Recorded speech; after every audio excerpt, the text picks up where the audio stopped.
I just want to talk about something completely different now, actually. This is about athletes, because a promising teenage athlete has declined to represent Great Britain because the competition that she's due to take part in is happening in Australia. She is concerned about the environmental impact of the associated travel. Her name is Innes Fitzgerald. She's a leading junior endurance runner. She cited her deep concern over the issue in a letter to British Athletics, in which she asked not to be considered for selection in the World Cross Country Champions. Well, we're joined now from New York by Lewis Blaustein, who is a founder of Eco Athletes and Green Sports blog writer. Lewis, you're very welcome to talkTV, and I understand it's quite early in the morning in New York, so thank you very much indeed for getting in touch. But having lived in New York myself for a while, I know that people on the East Coast, you've probably been up for the last hour and a half, you've gone for a 5-kilometre run, you've cured cancer, you've filled in your tax return, you've gone for brunch with a friend. I mean, it's a very early related kind of society. But thank you so much for joining us today. How are you?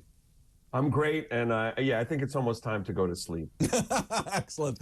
Listen, this is interesting because people will say, hold on a second here. If you're an athlete, you're someone who obviously has to travel. If you're a world-class person, the point is that the globe is there. There are all these different competitions across the globe. Yet Innes Fitzgerald has said, hold on a second, I want to be a carbon-neutral athlete. What do you make about this? I think she is kind of the first of what may be more and more who take this approach as part of their climate advocacy, because they, especially the younger gen, especially the Gen Z, which she is part of, they are not questioning the if, they're questioning we got to do this yesterday. And what's interesting is I talk to a lot of athletes through Eco Athletes, and they get hammered on social media for their personal carbon footprint, and then having the quote-unquote gall to speak out on climate. But how, and so how she's actually doing it. But how is it practical in any way, Lewis? I mean, if you're going to compete in international competitions, you're going to have to travel internationally. So do we just stop those competitions? I mean, what's the kind of logical conclusion of this, do you think?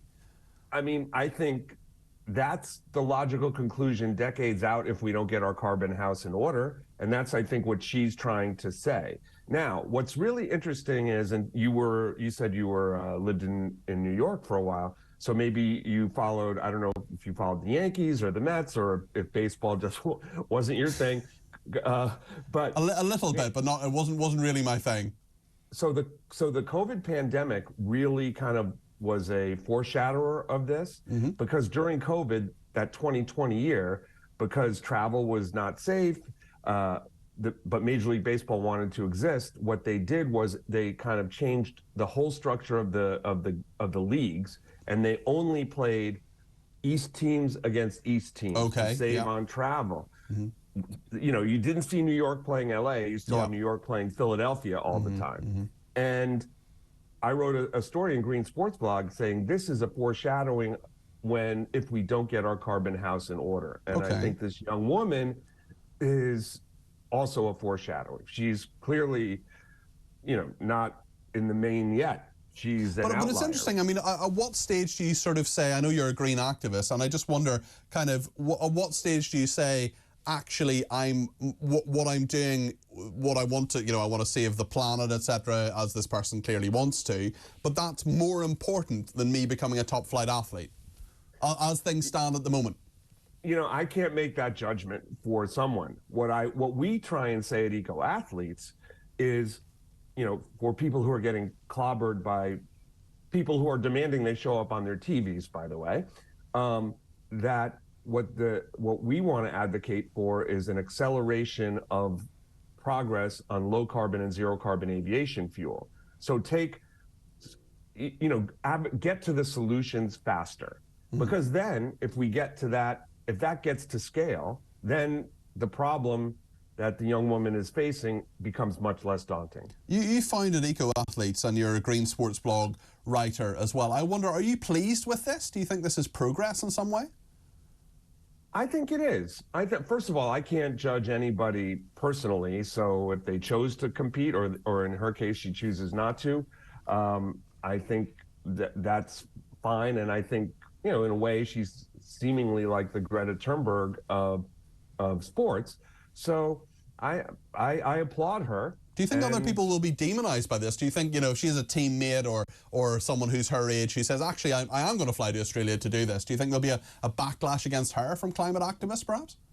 No, I think the demonization is going to be of her, like the way there's demonization of Greta. Yeah. Right. I think she's making herself a target. She's choosing to, and I give her credit for taking that on because she's living her beliefs. And I wish her luck dealing with that.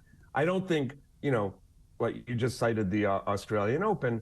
I don't think the athletes who go to the Australian Open or the Women's World Cup in Australia and New Zealand this coming summer are going to be demonized. No, but I think she's going to face some incoming. Interesting. Listen, Lewis, you're a fascinating person. I want to talk to you again sometime on this in kind of more detail. So let's chat again. But thank you very, very much indeed. That's Lewis Blaustein, who is founder of Eco Athletes on the Green Sports blog. Right, a really interesting guy, actually.